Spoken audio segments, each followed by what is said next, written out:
അലീനയുടെ ഉപവാസ സമരം വിജയം കണ്ടു. അവസാനം സ്റ്റാൻലി അലീനയുടെ മുന്നിൽ അടിയറവ് പറഞ്ഞു. സ്റ്റാൻലി പൗലോസിനെ വിളിച്ച് പറയുക തന്നെ ചെയ്തു. പൗലോസേ, ഇതെൻ്റെ മകൾ അലീന.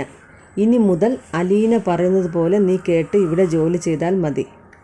അലീന ഇന്ന് ചോറ് വയ്ക്കണ്ട എന്ന് പറഞ്ഞാൽ നീ ചോറ് വയ്ക്കണ്ട.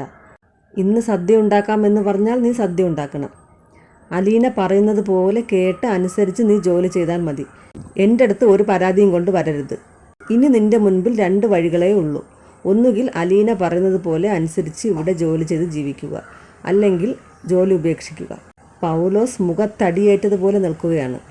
പക്ഷേ സ്റ്റാൻലിയെ കൊണ്ട് ഇങ്ങനെ പറയിപ്പിക്കാൻ വേണ്ടി അലീന 3-4 ദിവസം ഉപവാസം എടുക്കേണ്ടി വന്നു.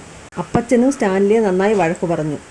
ഇങ്ങനെയാണെങ്കിൽ നീ അവളെ തിരിച്ച് അനാഥാലയത്തിൽ തന്നെ കൊണ്ടുവിട്ടേക്ക്. ഇത്രയും നാൾ അവൾ അനാഥാലയത്തിൽ പട്ടിണി കിടന്നതാണ്. ഇനി ഇവിടെ കൊണ്ടുവന്ന് നീ അവളെ പട്ടിണിക്കിടുകയാണോ? നീ നോക്ക്, അവളുടെ മുഖത്ത് നല്ല ക്ഷീണമുണ്ട്. ഇങ്ങനെ ആയാൽ അവളുടെ ആരോഗ്യം നശിച്ചു പോകില്ലേ? സ്റ്റാൻലി ശ്രദ്ധിച്ചപ്പോൾ അയാൾക്കും തോന്നി തൻ്റെ മകൾക്ക് നല്ല ക്ഷീണമുണ്ട്. നടപ്പിലും ഇരിപ്പിലുമൊക്കെ ഒരു മന്ദത. സ്റ്റാൻലിക്ക് നല്ല വിഷമം തോന്നി. സ്റ്റാൻലി ഒരു ഉറച്ച തീരുമാനമെടുത്തിട്ട് അലീനയുടെ റൂമിൽ പോയി പറഞ്ഞു, അലീന, ഡൈനിങ് റൂമിലേക്ക് വരൂ. അലീന മൂടിപ്പുതച്ച് കിടക്കുകയായിരുന്നു. അവൾ പെട്ടെന്ന് എണീറ്റ് ഡൈനിങ് റൂമിലേക്ക് പോയി. അപ്പോൾ സ്റ്റാൻലി പൗലോസിനെ വിളിച്ചു വരുത്തി. അതിനുശേഷമാണ് പൗലോസിനോട് ഇതുപോലെ പറഞ്ഞത്. അലീന പറയുന്നത് പോലെ കേൾക്കണമെന്ന് പറഞ്ഞതും പൗലോസിന് എന്തു ചെയ്യണമെന്നറിയില്ല. പൗലോസ് ആകെ വിഷമിച്ച് നിൽക്കുകയാണ്. താനാണ് അടുക്കളയുടെ രാജാവെന്നായിരുന്നു പൗലോസിൻ്റെ ഭാവം. നീ എന്താ പൗലോസെ ഒന്നും മിണ്ടാത്തത്? എന്താ നിൻ്റെ തീരുമാനം?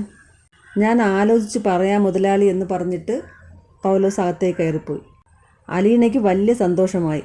അലീനയുടെ കണ്ണുകൾ നിറഞ്ഞു. അലീന താങ്ക്സ് പപ്പ എന്ന് പറഞ്ഞു. അതിനുശേഷം സ്റ്റാൻലിയുടെ കയ്യിൽ പിടിച്ചിട്ട് സോറി പപ്പ, ഞാനൊരു നല്ല കാര്യത്തിന് വേണ്ടിയല്ലേ ഇങ്ങനെ ചെയ്തത്. സ്റ്റാൻലി ഒന്നും മിണ്ടിയില്ല.